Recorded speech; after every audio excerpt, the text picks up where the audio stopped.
Okay, so today mag-harvest tayo ng okra kasi may nakita na ako ditong okra na pwede na. So ito yung ating kamatis, may mga flowers na siya. Ayan, may mga flowers na yung kamatis, may bunga na din. Pero punta tayo dito sa okra. So ito ang ating okra. Nag-replant tayo kanina. So ayan, may nakita tayong bunga. Ayan.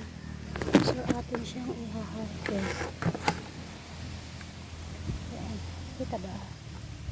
Kita ba yung okra natin? Okra. Ayan ang okra.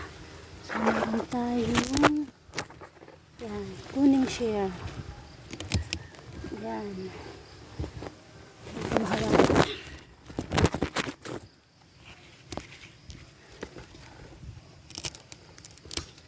So, ayan ang ating hinarvest na okra.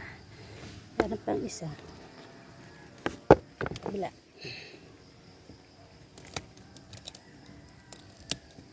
So, ito pa yung ating okra.